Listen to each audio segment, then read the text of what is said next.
Hey everybody, welcome to Keeping It Real. Jim and Terry here. We're going to be talking Oscars this week.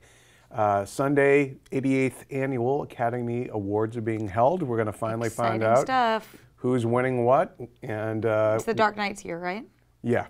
This is the year that it finally wins. Yes. So we're going to do some Oscar predictions, and we're going to be also guessing which might be an upset too, and which ones we're going to pick. Would like to have win, which we'd like to see be the upset. So we're gonna have some fun here talking Oscars, and then later on in the show we're going to be talking about some news bits that kind of came up this week. So if you're not into the Oscars, you might want to skip ahead a little. Just skip ahead a little bit because we're gonna be talking about this for a little while. So I have a question for you. Yes. Oh, we're kicking off. It's a Q&A. It is a Q&A.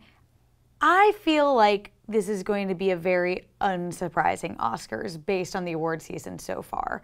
Is there one big upset before we dive into each of the individual categories that you think could not go the way that we're expecting?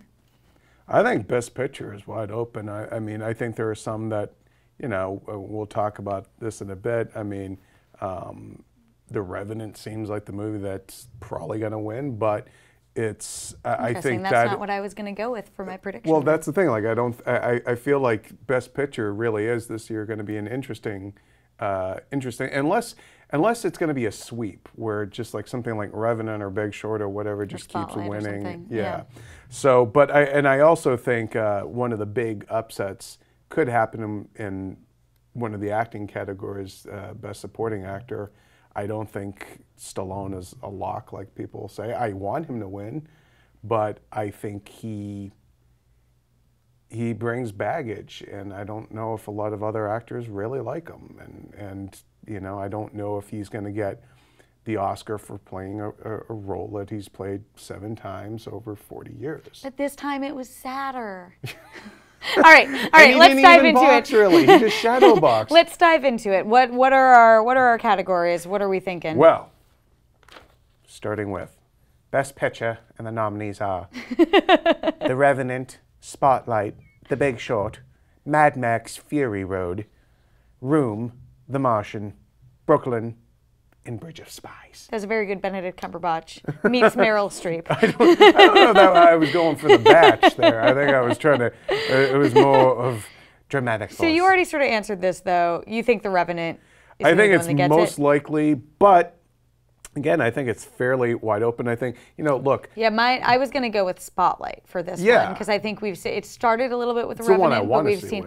Yeah, we've shifted a little bit more towards Spotlight, and I think it's a little bit more down the center Oscar movie. It's not as big and bold and difficult to make as The Revenant is, but also it's like serious, historical, has a message, that sort of thing. See, I think I'm not convinced anymore. Spotlight was the front runner, and it seemed like a given. And then the momentum kind of changed with The Revenant, but also The Big Short won the Producers Guild Award, which is generally a big indicator of what might win Best Picture. So I wouldn't be surprised if Big Short won. It does seem like the kind of movie that would be, oh yeah, that thing won Best Picture, and like nobody. Right. And I feel like the Oscars skew a little bit more serious for these types of things, especially with Spotlight and The Revenant up. But I will say, speaking of movies losing their mojo, I had been really excited at all the talk about Mad Max potentially being a movie. That's one I hope. That would be a huge upset. That's my upset category. That's my upset. That's the one that I think would be really neat if it won. It was a movie-going experience unlike really anything I'd ever seen. And again, like we skew a little bit more nerdy, so maybe part of it is my preference there, but I think that would be the biggest upset and a really cool moment if it did get it. I mean, I think that's certainly a sentimental favorite, and you know what? A lot of the Best Picture category is open to everybody, and a lot of this comes down to who's seen the movies. A lot of them I think probably maybe saw Mad Max and have seen Revenant and have probably seen Spotlight and Big Short. I don't know if the same can be said about some of the other ones, but I just don't think that at the end of the day, I don't see them breaking for Mad Max. What about Best Director? Because I feel like there are some years. So actually, just before we get to director, Yeah. so the one you want to see win is Mad Max. Mad Max, and the one you think will win Spotlight. is Spotlight. So I think You flipping off the Revenant camera? will win. Oh my God! Look, I'm getting to the fourth finger. Don't worry. So Mad Max. So I think Revenant will win, but Spotlight should win. Okay. So Best Director. Well, my thing about Best Director is there are some years where we don't see the same movie be represented in both Best Picture and Best Director, and I feel like this could be a year for that. Yeah. So what do you think? Do you think that there's going to be a divide there, and someone like George Miller could get Best Director? I mean, I think there's a lot of goodwill towards him right now. I think there's a certain a large faction of people who really want this guy to win, and he could, because the DGA award went to Directors Guild Award went to Alejandro Inarritu, who won Best Director last year at the Oscars. He could conceivably win this year. He probably will win. That was my probably will win for this year. I think George Miller really is. I mean, he's the one I want to see win. Same. There we go. End of the show. So, all right. So we both think Inarritu will win. Miller For The Revenant, should for Mad win. Max. Yeah, for Mad Max. So I think although there's something to be said though for like Tom McCarthy and Spotlight, a very low key, old school, not particularly showy, kind of movie, but elicits great performances, and it packs a wallop. It packs an emotional Yeah, I do wallop. think that, regardless of which way it goes, we will see a split there this year, unless The Revenant gets both of them, and it could have some sort of sweep there with when we get to Best Actor. Right. Who seems Well, like the I most likely think, candidate. and to, jump back to Big Short, Oscars are like political campaigns. There is a lot of glad handing, and Adam McKay is he made Anchorman. He's a very funny guy. He's very charming. Like, I've met him. He's the kind of guy you want to sit there and listen to his stories. And I don't think you can underestimate the power of just pressing palms to win votes. And I think he could be a dark horse to win here, but I think it's Inarritu is probably to lose, but Miller is the sentimental fave. So moving on from Best Director, let us move on to Best Actor in a Motion Picture. It's got to be Leo, right? Well, yes. I think we all agree he's going to win, but the other nominees would include Bryan Cranston for Trumbo. His accent is going to kill me. Bryan Cranston for Trumbo, Matt Damon for The Martian, Matt Damon. Eddie Redmayne, who loved him in Jupiter Ascending, and The Danish Girl, and Michael Fassbender as Steve Jobs. I think Leo is going to win. I think, in a way, I kind of do want him to win, just so I never have to hear about him not winning an Oscar ever again.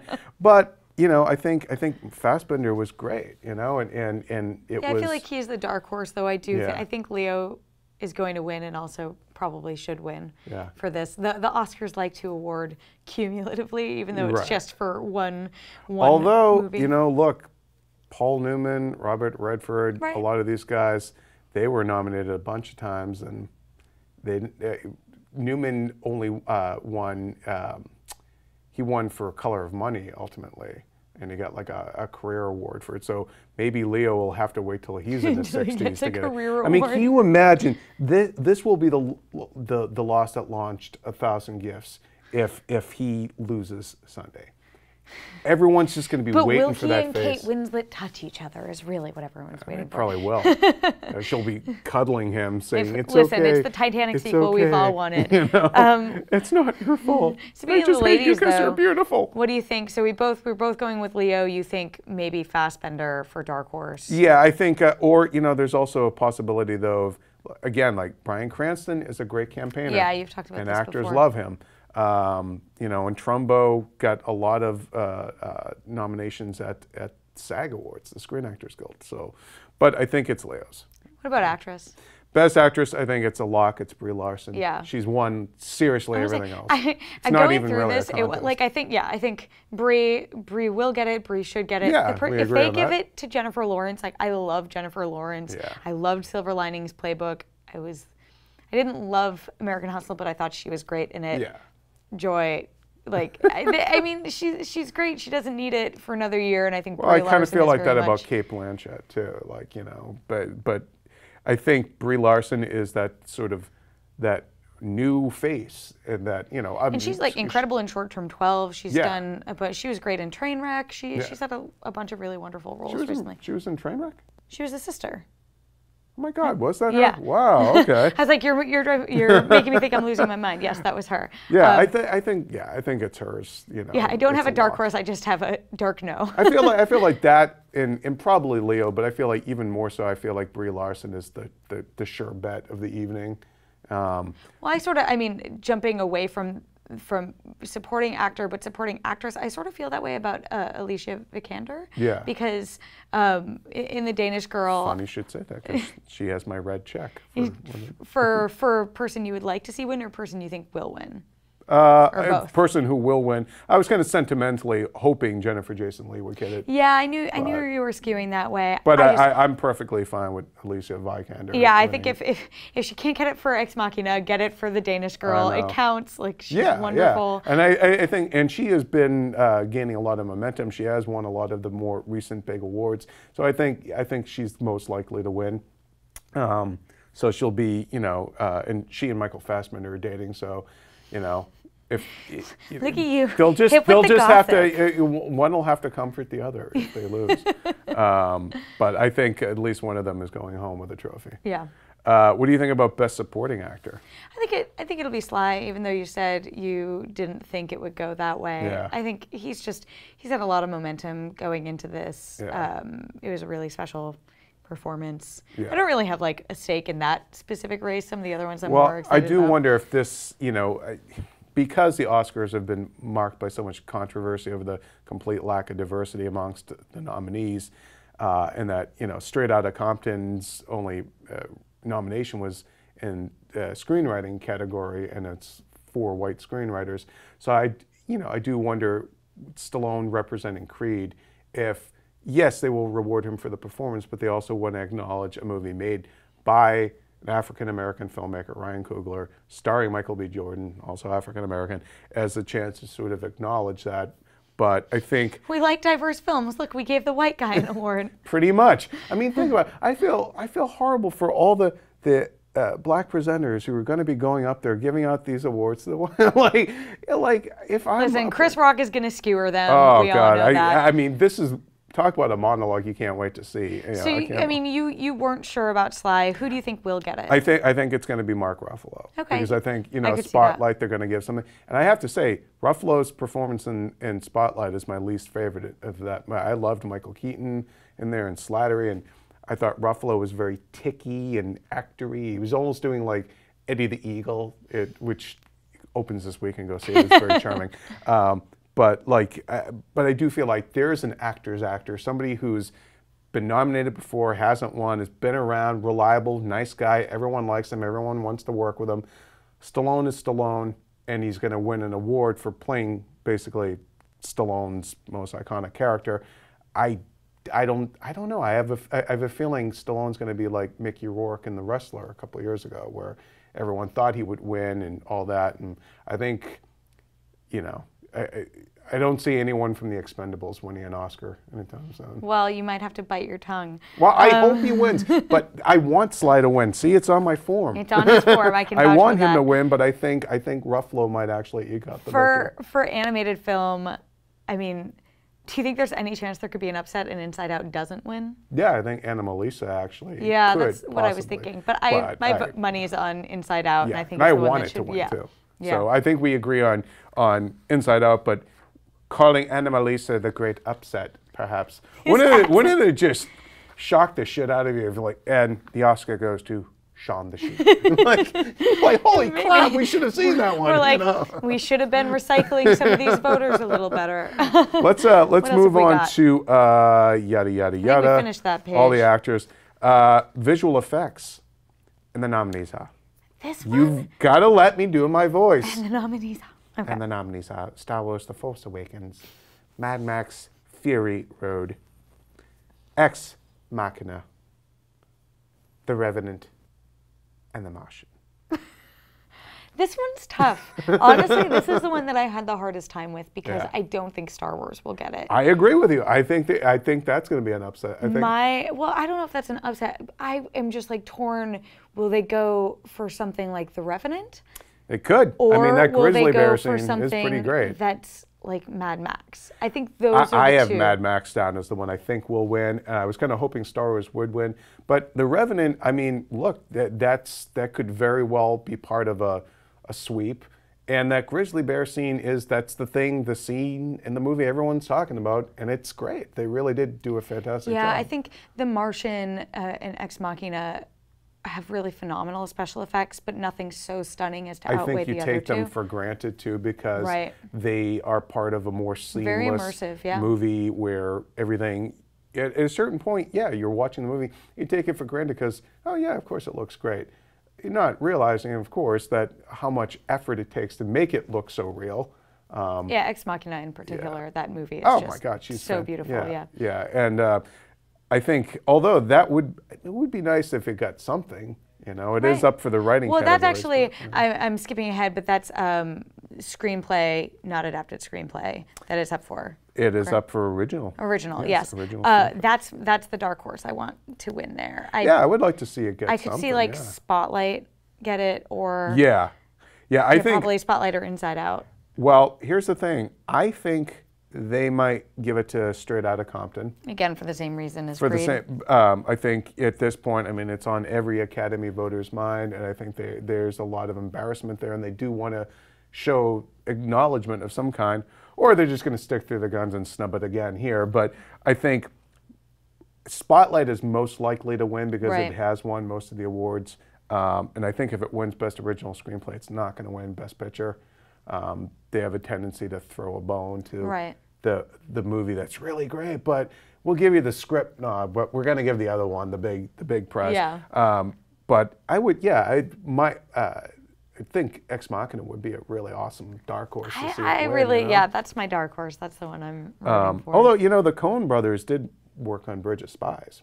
So. Yeah, and But- there's Inside Out too. Yeah. Maybe. Yeah. Your last chance to do your accent. Well, I first. didn't even get a chance to say the nominees for Oh, original God, screenplay, I'm sorry. I think which we were worked through Bridge of them all. Spies, Ex Machina, Inside Out, Spotlight, You've killed me. You've killed me before and the end of this Straight even. Outta Compton. Out. Ta. Compton. But those were nominees in category we've already covered. You know what the nominees are in a category we haven't covered? No, but I can't wait for you to tell me. Best Adapted Screenplay. And the nominees are. I'm going to milk this shit. The Big Short. Brooklyn. Carol. Can I read my writing? No. You're The reading it? Martian. And Room. So what do you think? What do you think? I am just You don't not like my even pregnant acknowledging. pauses? I'm Come just on. not even acknowledging it anymore. What do you think? I think Big Short is going to win this one because it's won a lot of the other awards so far in the writing category, and I do think they want to acknowledge it in some regard. If it doesn't win Best Picture, I think it'll get Adapted Screenplay, and then although my one that I wouldn't mind seeing win is The Martian. I feel the same way. The Right. Martian is the one I'm really hoping for because I think that script is what makes that movie. it's so charming. It's so charming. It's so funny. I think Gives every character a moment. it gives every character a moment and also really plays to those actors' strengths. And maybe that was they just hired them because the characters would play to their strengths. But I think that movie is the main reason that Matt Damon shines, and or that script is the main reason he shines, and that script is the main reason that movie is so enjoyable to watch. Right. So I don't know. Yeah, I would love to see Drew Goddard love get it, for The Martian. And I then think, Drew Goddard would have an Oscar, and that would be amazing right, because it'll he's make very up for all that talented. Cabin in the Woods stuff. I but, love Cabin oh, in I know, the no, I'm Woods. just saying, yeah, it was a big flop and it didn't. All right, sorry, I'm picking at the scab there on that one. It's still So, raw. okay, just to recap then, the big upsets that we see might Or are hoping for. are hoping for, is Mad Max for Best Picture. And or George Miller for And Best or Director. George Miller for Best Director. And then possible upsets we could see is, Stallone not winning Best Supporting Actor. Ex Machina for original screenplay. For original screenplay. Do we really think there's any chance, truly, of an upset in the Best Actor category? Will Leo go home empty-handed? I mean, sure, there's always a chance. Yeah. There's always a chance. So I don't know. I mean, I just think I think that Cranston maybe. Yeah. Oh, We'll Leo, see. We have a couple more days. Everyone's eyes are going to be on your face when they're reading off that card. But we want to know what you guys think. Who do you think will go home with the Oscars? Which films do you want to see win? Let us know in the comments. And if you could do that with your own accent, that would be even better. Yes, with pregnant pauses. Thank you. Let's move on to. Guess I don't need those anymore. Let's move on to the week that was in genre. Oh no, we my aren't God, even I'm still losing. doing it. You're still doing it. I can't help it anymore. It's infected me like a zombie plague. And this was the Keepin' It Real episode that Terri lost her mind. Would you be quiet? My God, man. Let's actually talk about Batman v Superman because we never talked. Wait, about that. okay. You forwarded me a reader email the other day that I didn't have a chance to do. Shall But we brought out our own sort of X versus Y dawn of the internet situation, where when we first started, and I feel the need to bring this up. I had made an offhanded joke once to Jim. It wasn't even a joke. I was just like, in my head, I refer to Batman v Superman: Dawn of Justice as Bivis Dodge, and that turned into a thing here. We got a lot of anti-Bivis Dodge feedback. We certainly did. Enough that last week I was like, all right, enough. We can't do it anymore. That was the last one. Yeah. Then we got even more people contacting us saying, how dare they? We love that. So I don't even know what to think anymore. I don't know. Like, we need a vote. We need a Wonder Woman to come up and like resolve it for us. But so what was this reader email that you sent? Can you summarize it? I can actually read it. I actually have it stored here. Excuse me while I put on my glasses. No. Oh, hey, you brought Bad. You brought down the thunder. Let's see here. It is I need some peace with this, you guys. It's torturing me. It is from Harry, who writes in listener is Harry from Long Island. I just want to send a quick email reconfirming that Bivis Dodge needs to come back to Keeping It Real. I accidentally started Jim's Beavis Dodge return on Twitter the other day, which was great, and really showed that both of you enjoyed using the acronym. Terri suddenly stated on the podcast and online that people were screaming at her about the acronym. Remember, the internet screams 24/7. So I just wanted to leave you with this. If you like the acronym, use the acronym. It was so funny to hear you both say it and giggle. Because it is funny, but it also is much easier than saying Batman v Superman: Dawn of Justice. I think you lost a colon in there, but it's fine. I'll forgive you this time. You don't want to lose your colon. Anyway, I don't want to beat a dead horse, but needless to say, I am pro Bivis Dodge. Okay. Harry, thank you very much. Thank you, Harry. For that now you all know message. where we stand now, which is, God, we're bringing it back. Someone send me Wonder Woman GIFs and just resolve this for me. But here's our next debate: GIFs or GIFs? Sorry, I've been calling it GIFs since before I even knew you were supposed to call it GIF. So whatever, that is a debate for another day. But please, someone settle this for us. I'm scared to go in either direction now. But actual Batman v Superman: Dawn of Justice. Yes, well, there's going to be an R-rated home entertainment edition. Yeah. How do you feel about that? You know what? Do you think it's because of Deadpool? I don't think we need it. No, well, I don't think it hurt. I think it was just, let's look at a lot of Zack Snyder stuff is mostly R-rated. And I think he was just, it sounds a little self-indulgent. Let me show Batman as dark as he can get and go like full Frank Miller. I don't feel like I really need it, but I'll check it out, Honestly, I feel like that's sort of the movie that these trailers have been promoting is a very dark, pretty violent movie. So it doesn't look like something that actually is kid-friendly. Yeah, and I don't know, like seeing it as PG-13 might just feel a little Bivis Dodge light. But yeah, I mean, I'm not against it. Again, like I talked before about how the most recent trailer actually got me pretty excited. It looked really cool, but I do want to reserve judgment. And maybe we walk out of that movie and say, I wish I saw a darker version. Maybe we walk out and say, this is great as is. You know, I could have used a rainbow, lighten it up. I went through like the dark, Watchmen extended edition with like a fine-tooth comb, so I was all down for that. So maybe it'll be another situation like that where it really does, you know, enhance and offer more to people. I do also on a broader Bevis Dodge scale. I do feel like people took last week's conversation where we're talking about things, we comment on what's being talked about in the media and in general. And people were talking about, you know, what's the buzz on BVS, on Bevis Dodge. And I have been hopeful for this movie for a long time. My hopes are beginning to ebb a little bit with some more that I see, but to prove to you guys that I'm still hopeful. We've been feeling the heat from the comments, you guys. Go to my Twitter, @JimVavida, and you'll see photos of the little nightmare Batman with his tan trench coat and his scruffy beard and his goggles, and Jason Momoa's Aquaman, my 2 pop vinyl Funkos. I collect those. And would I spend money on that stuff if I wasn't kind of hopeful for the movie? Well, we also No, should talk about that photo that came out that Zack Snyder... Justice League. Yeah, Justice League stuff Next to get one you... on the Oh, list. that's the next one on the list. I didn't even realize. Yeah, so Zack Snyder posted this photo with Jason Momoa that, like, very obviously was clearly done in the costume department, where you could see there were so many Easter eggs, and people ended up just like making fun of people, like screenshotting things that weren't actual things and being like, you can see the whole world down here. But we did get to see, was it the new Aquaman costume, and the Flash costume, maybe. Flash's armor kind of looked like the game Injustice a little bit. You know, it's armored, which, you know. There was another costume that people weren't sure what it was, right? But there was speculation maybe it was Nightwing. Did anyone ever land? Well, I think that was just. I think it's just simply a suit that hasn't been painted yet. But you know, there was obviously a lot of Photoshop of people doing the Nightwing stuff. Joshua Yale, our comics editor, was definitely hoping it was Nightwing.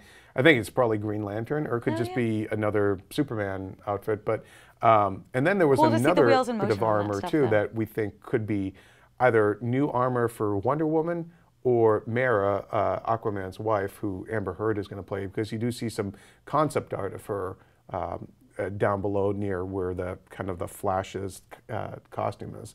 The internet's a crazy place. And then you could see an Atlantean-looking helmet. So it makes me wonder, like, how much does Atlantis actually play into Justice League? Like, does the trouble start under the ocean, and then it boils up to the surface world, and they have to deal with it that way? But you know, Ezra Miller, who's Flash, sorry Grant Gustin fans, he's not in it, and Jason Momoa is Aquaman, and they're going to have cameos, just cameos, in Bevis Dodge, and then of course Gal Gadot's Wonder Woman. So, but you know, the actual Justice League themselves won't come together until they start filming on April 11th. Here's a question for you. London. How do you think those cameos of the other Justice League characters who are going to be getting their own movies are going to fit into Batman v Superman? Do you think they're going to be integrated? Bruce Wayne gets a coffee and they're just right there in their costumes.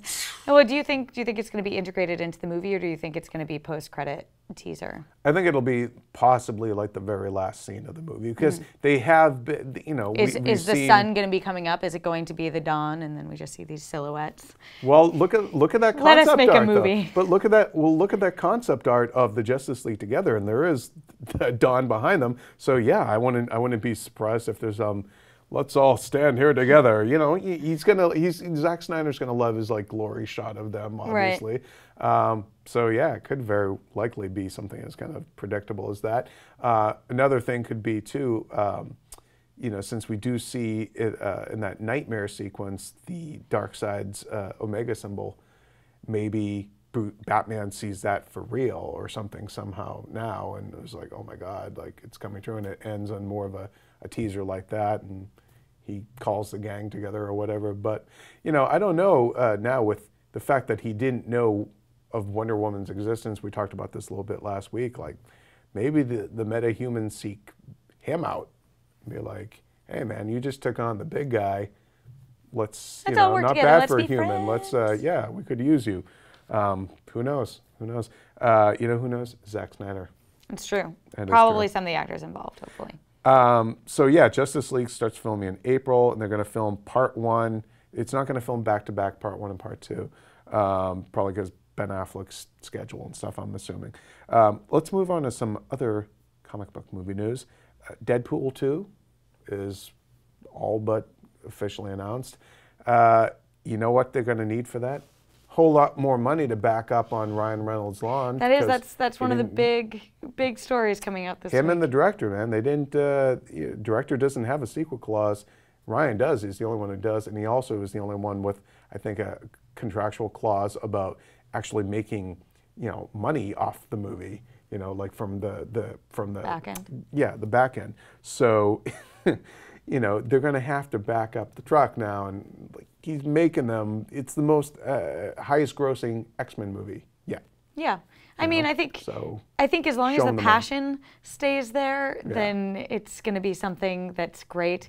Obviously, this is something that Ryan really wanted to have made, and Tim Miller, the director, really wanted to have made. Passion project. So much so that one of them probably leaked it online. Right, yeah. I mean, it was a success. So, yeah, they should be paid the normal amount of successful superhero money, because I think a lot of people weren't expecting Deadpool to be as successful as it was until the eve of its release. So, yeah, I mean, whatever. That's the business. As long as they make something that's as solid as, what the first one was, it resonates as well, it's clearly such a passion, project of love, then whatever. Give them the money. I'm on board, too, with the, I forget which reader, or a couple of them actually suggested Carl Urban from Star Trek and Dread and Lord of the Rings as Cable. I think that's actually a really good pick. Yeah. Because he can do action, he can do drama, he can do comedy, and he's one of those guys that fanboys know, so he does kind of fit that mold, and he could use a good break too, the way Ryan got one with Deadpool. So I think that's a pretty good pick. So good casting there, good fan casting, fanboys. So Captain America: Civil War, who's back for that one? Who's back? Pepper Potts, Gwyneth Paltrow, apparently a quote key role. I'm sorry, I didn't write down which outlet that came from, so forgive me for not sourcing it. We will post it in the article that Keeping It Real goes up with. Do our due diligence. Sorry, it's written on the You're site. done. You're done. People, give me a break. What are you assigning me work here? I What is this crap? So Pepper Potts is back in a quote key role. And do you think she'll be the voice of reason for Tony, or a voice of reason? Possibly, yeah. I mean, if there's one person that can pull him back or give him a reality check, it's certainly Pepper Potts. But I think if I remember correctly, the story was that she didn't even come into the movie until they did some relatively recent reshoots.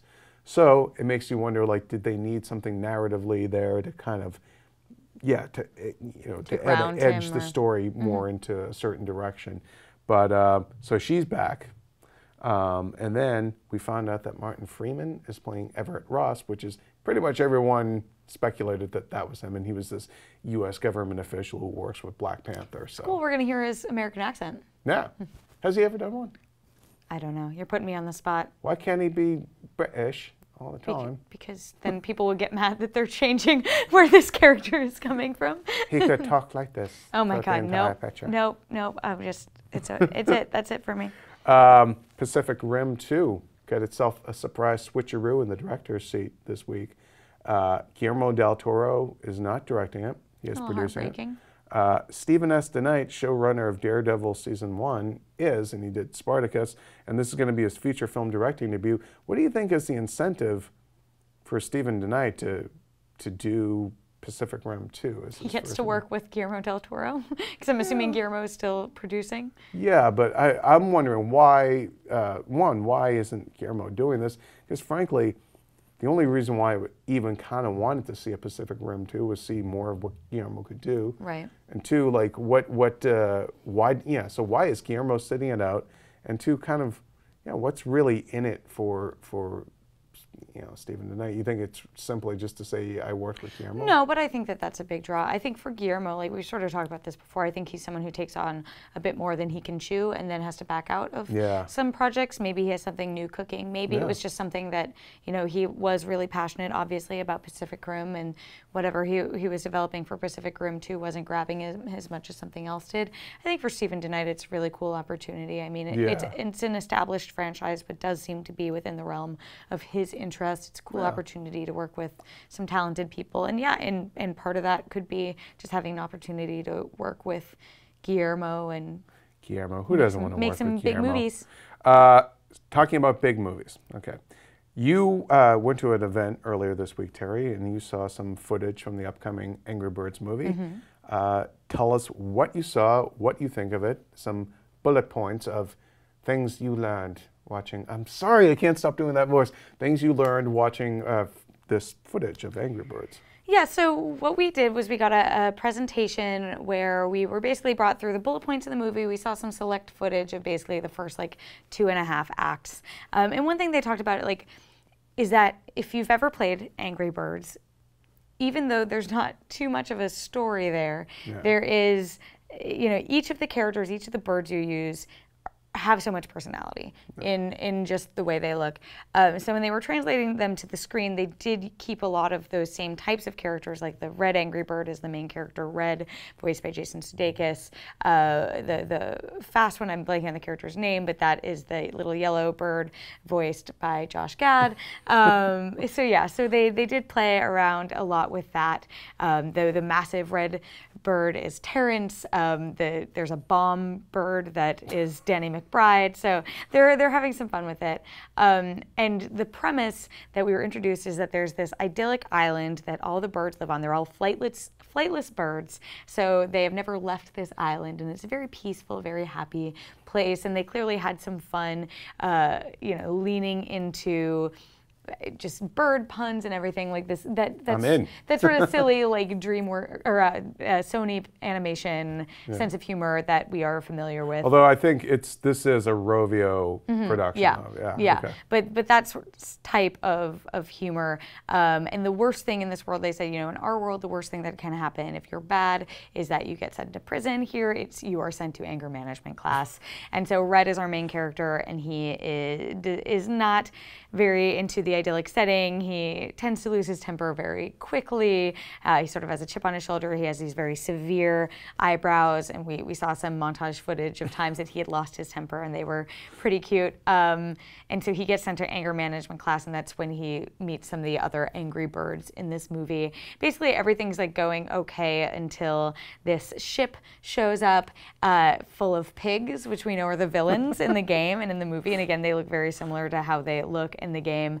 And the main one is voiced by Bill Hader, which is a bit hilarious. That's awesome. And so they come and I'm getting into a lot of stuff, but they come and they essentially do something that causes the birds to need to go after them.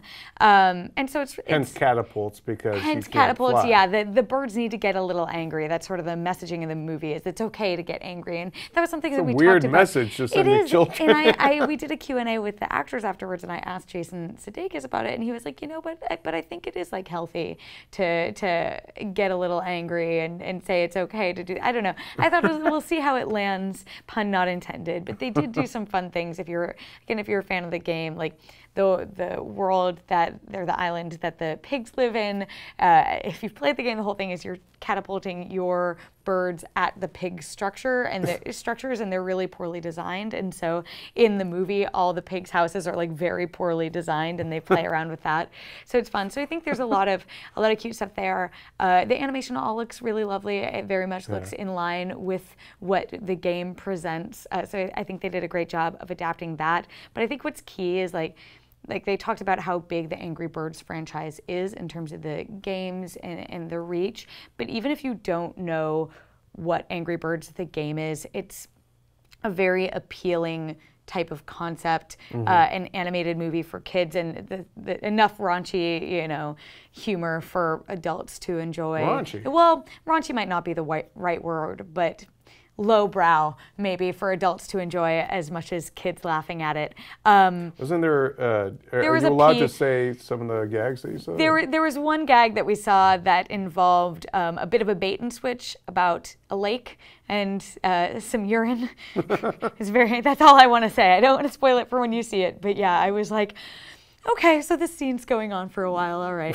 But yeah, the voice talent is like incredible. It's Jason Sudeikis, Josh Gad, Bill Hader, Danny McBride, as I said, but also Keegan-Michael Key, Billy Eichner nice. does voices. I'm blanking on a bunch of the other ones, but basically all your favorite comedians. There is some music in it. I guess Josh Gad does sing a song, nice. but then also Blake Shelton does a song. So we'll see how that fits in. Did they address at all, though, the idea that, is this a movie that's a few years possibly too late? Like, I do feel like the Angry Birds zeitgeist was a couple of years ago. Yeah, that's sort of what I was trying to get at, is I think that it doesn't matter that it is technically an adaptation, because the concept of the movie will still be appealing now, I think. Right, Like, these people have worked on Ice Age and movies like that, and I think they know how to sell a movie. Right, yeah, and they worked on like Despicable Me, and I think it's very much in line with those types of movies and what made those movies appealing. So you think this could be a breakout then, sort of like the way Minions was? Well, yeah, I could see that. I could see like the Angry Birds being as cute and likable and marketable, because they obviously already are in a way that the Minions were. But I guess, that's my question really is okay, we know Angry Birds as a franchise is successful, but it's very different to have a franchise success, especially in video games or even in merchandising. But can you also find success at the box office? Yeah, and I think it'll bridge the gap, because ultimately it's a very accessible story, and the concept of like, an angry bird outcast among like peaceful birds, and then these like sort of dumb pigs coming in and causing havoc. Like, I think it's just very fun and playful, and intelligently expands on what is already there in the source material, but also really like creates a world on its own. Okay. All right, so you're looking forward to Angry Birds the movie. We want to know if you guys are interested or looking forward to the Angry Birds movie. And if my rambling at all convinced you one way or another. Did she sell you on the movie? Let us know in the comments. Let's move on to a different bunch of flying pigs. I don't even know what you're building up to at this Gods point. of Egypt opens this weekend. The other one that I saw this week. Speaking of things that just, belong in a I don't know what your eating segue garbage. is going to be. Right I don't know. And actually, I don't even need my notes anymore. So let's just talk. I like that you're just throwing. Well, stuff I to the learned side that from the today. superhero show, the brilliant, not rubbish, IGN UK weekly entertainment show talking just about throw all their things notes? superhero. They do. That's Tilly and wonderful. Krupa just throwing the notes around. They're funny guys. So lads, I literally took a page from you. So okay, Gods of Egypt. We've both seen it. It sucks. Yeah, I want to hear you talk about it, because I wrote our review and I Yes. gave it a 4, which means that I did not enjoy it very much. But I would love to hear what 4 you out think of about 10, it. Yes. and which is labeled bad according to our rating system. I agree. It's horrible. I think the problem with Gods of Egypt is that it's not bad enough to be awesomely bad. Can't be enough to be its generation's Flash Gordon. It's not funny enough to work as a comedy. There's some groaners in there. They're trying to like, Bretton Thwaites, stop trying to make this guy happen. Okay, I'm sorry.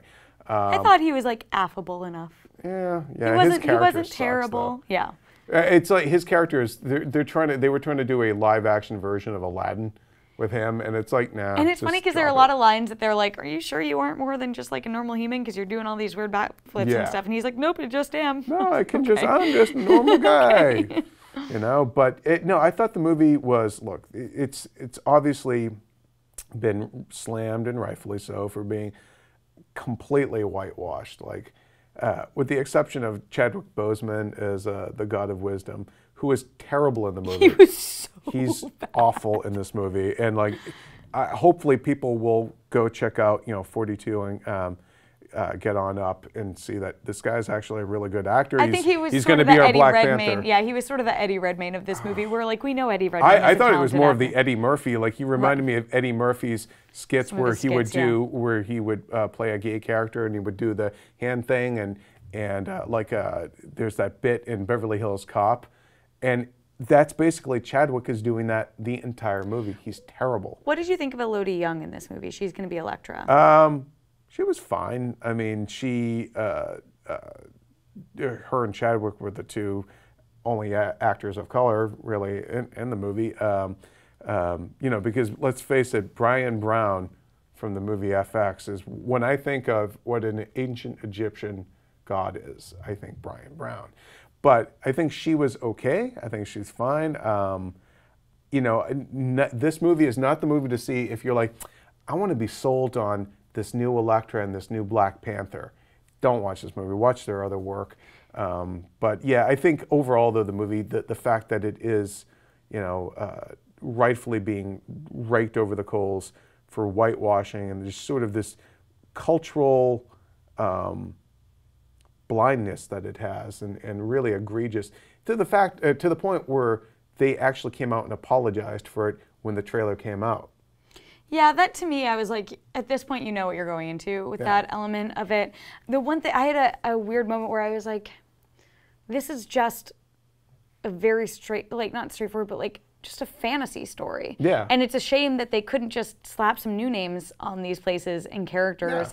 Yeah. They had to have it be Egypt, because I think if you take all like the Egypt and the subtext of knowing about Ra and all that part of their mythology out of it, it's like original, even if again, if you take all of the unoriginal stuff out of it. They seriously could have just slapped different names on there. Yeah, and there's some cool stuff, like, and I use cool loosely because again I gave it a negative review, but Ra is basically on like a spaceship, and he's like every day he's chasing the demon around the earth. Like it's sort of a cool and the earth is flat, and there's like this sort of cool interpretation. Well, it's kind of like of that Asgard of that story. in a way. Like it's, to me, Gods of Egypt is the movie that Marvel fans were afraid Thor would be.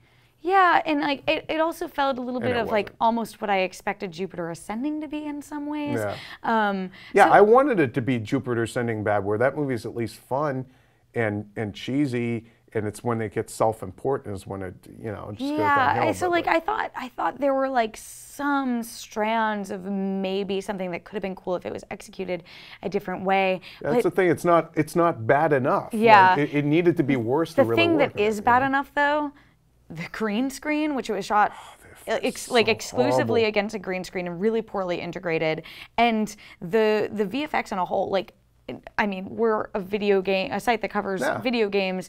Obviously, video game graphics are amazing, but I shouldn't be watching a movie and being like, video game graphics look better than this. Yeah, like you would rather just go play God of War or something. Yeah. I watched Star Trek: The Next Generation. The effects in that show, which is 20-year-old show, almost 20-year-old show at this point, is actually it's almost 30-year-old show.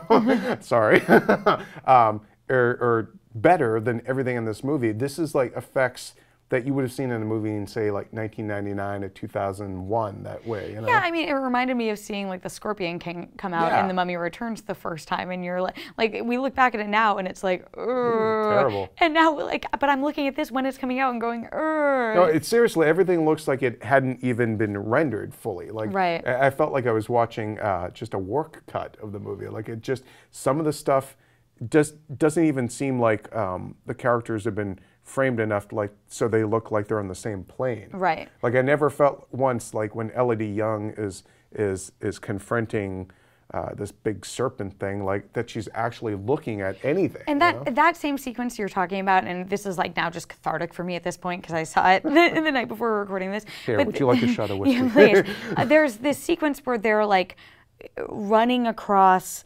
something that, so that has like bad. a very narrow platform for you to be running on. And it's sort of like a grid shape where you have to run on these It almost paths. looks like they're running on top of like a maze. Yeah. A labyrinth. And it's to me the difference of shooting on green screen and shooting on something practical, where obviously everything can't be practical, but there's no sense that they're like running on something where their footing would be precarious. And I'm like, it just doesn't they're just feel running real. across a And that's like green a very floor. hyper specific example of that. But it just But those are the moments, like it's that those moments, the ones that pull you out of a movie that you're already not really invested in. But why give you any more reason to not want to be there? Right. And what do you think overall of the cast? I mean, you asked about Elodie, but Yeah, I mean, Elodie was the only character who I was like, sure. And there were some well, moments. she had kind of an interesting sort of baggage there, that character. Yeah, that I thought they she did had to like carry, some cool stuff with her, and there was an interesting moment where like I wrote in my notes like so many boobs in this movie, like the boobs are front and center all the time, both guys and girls. And with her character, she's the goddess of love, and she has an interesting moment where she sort of takes that back, and she is like, why wouldn't I work this? Look at me, like I have no apologies. And I thought that was a cool moment. I thought that Gerard Butler, like, listen, he can play a king, he can play a warrior, he can't play an Egyptian god, and he's playing the character the same Scottish. way. Yeah, he's Scottish. He like doesn't even try to hide his Scottish accent. It really always is comes like out. Connery back in the day, where he just didn't care anymore. Jeffrey Rush plays Raw, and he's like the whitest guy and that drove me nuts. I thought Nikolai, like, I mean, he wasn't the worst actor in the movie, but he wasn't great. Well, he's just playing a lamer version of Jamie Lannister. Yeah, and it sort of made me wonder. I'm like, I think that he's pretty decent in Game of Thrones, but maybe it's just the framing of that show. Well, speaking of framing and the actors and all that, one thing that's interesting in the movie is that because these are gods amongst men, the actors are essentially they're like 9 feet tall, and so you'll see like Bretton Thwaites and then Jamie Lannister. Which God, there couldn't have been Nikolai. a better way to and they're execute just like, that. Yeah, they just look like he just looks like a very tall basketball player at that point, Yeah. And so there's just the weird sort of, and there's a scene with Elodie Young too, where she's walking along with him, and it's disconcerting because you're like, I think it's something that would have, you again, just don't like, believe that they're even there with each other. it would in have the worked scene. well as like a written fantasy novel that was like original, again, not drawing from using Egyptian culture and stuff like that, or Egyptian It mythology. still would have been a lame movie, but No, you but I wouldn't think have as so like a much novel, ammunition that for it. stuff, those ideas would work really well, but seeing stuff like the gods bleed blood, and then it just looks like, Oh, they bleed gold. oh, sorry, the gods bleed gold, and it looks so bad. Like maybe on the page that sounds cool, but Well, like, how about when they transform into basically They're- like Power Ranger mode? they're Power Rangers meet Transformers. There's like a point where Gerard Butler's character gets physical upgrades from the other gods, and I'm just like, what? You're Iron Man right now? Like, what is happening? Anyway, And we then just unloaded and a it lot turns on into this. a full CGI battle then between And none of it looks. his kind of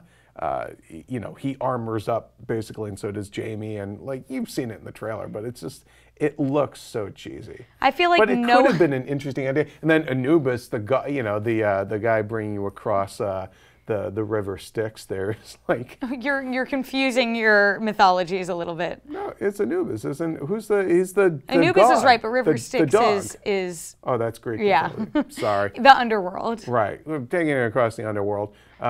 So you've got this weird talking dog thing going on at one point, and that's a cheesy effect, but yeah. Yeah, I think that's like a lot more about Gods of Egypt than anyone needed to know, but there's like a lot of stuff there to unpack once you do see it. And if anyone does see it, we would love to hear Yes, what you think. Certainly. I guess we should have given you a spoiler warning, but oopsie. But I think that'll about do it for this week's show. Again, the Oscars are this Sunday, the 28th. We'll be live updating the site, marking off the winners in red, so doing the work for you. So we want to know, again, who do you guys want to see win? Who do you think will win? If you saw Gods of Egypt, tell us why. And does Angry Birds, from what you've heard from Terri, are you excited to see this movie? So for all things movies, keep it here on IGN.